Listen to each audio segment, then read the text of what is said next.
Matag Domingo nato siya makauban sa all-original comedy game show sa GMA nga Game of the Gents. Sayran ta karon ang mga kabag-uhan ug mga sorpresa nga giandam sa comedy game show kauban ang host ni ini nga si Seth Cadayona. Maayong buntag, Seth, at welcome back dito sa GMA Regional TV Live. Maayong buntag. I love you all, kapuso. Wow. How's your morning so far, Seth? Okay naman. Very happy kasi nagka-vaccinate for my parents. So, very, very happy. Seth, we see you as a very funny and bubbly guy. Pero we would like to know sa anong mga bagay naman yung sineseryoso ng isang Seth Cadayona? Sineseryoso? Syempre trabaho. Siguro akala ng karamihan, di ba? Usually pagka nagpapatawa ka, natural. Pero hindi. Usually inaaral talaga yun. Especially, I think, especially as a host, yun nga, tulad ng ginagawa natin, to be a great listener. Yun. We'd also like to congratulate you, Seth, sa mataas na ratings ng Game of the Gents tuwing linggo ng gabi. How is your experience hosting this all-original comedy game show? I am having a blast. Little of people may know, pero talagang dream ko mag-host. And masayang-masaya ako kasi game show pa yung hinost ko. And it's a original concept po ito ng GTV, ng GMA. So walang ibang game show na ganito, yung Game of the Gents lang.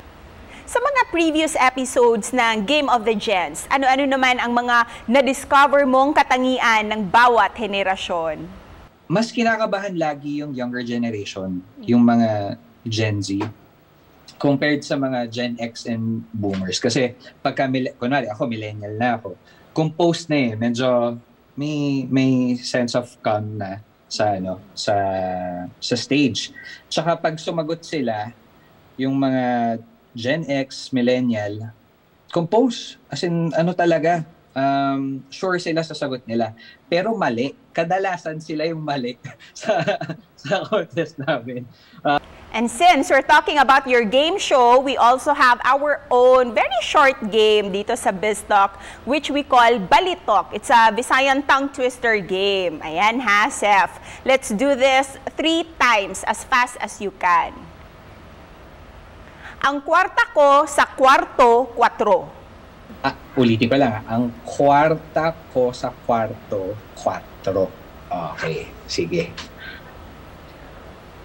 So, pagka-ready na kayo, okay. Nakakasa na ako. So, in 3, 2, 1, go, Seth. Ang kwarta ko sa 4, kwarto. Pero kung hawala-hawa.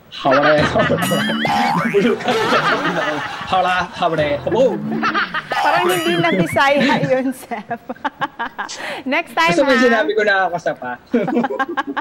Ikaw ha, next time kung mag-guest ka dito, dapat kabisado mo na yan. Oh.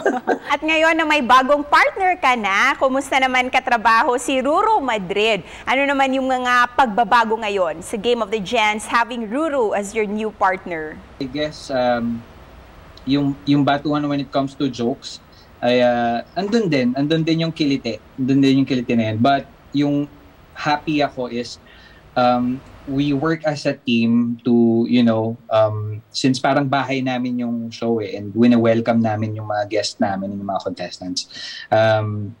Siya doon? Perfect A+ siya doon sa category na yun. Tulungan kami. Once again, congratulations, Seth, sa patuloy na success ng Game of the Gents. So please invite all our viewers na abangan ka sa GTV. Mga kapuso, eto na. Una sa lahat, may bago tayong co-host, si Ruru Madrid, at kasama rin, syempre, ang Mistress.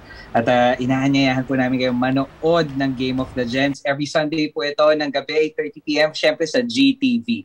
Directed by Rico Gutierrez. Daghang salamat, Seth, for joining us this morning. Thank you.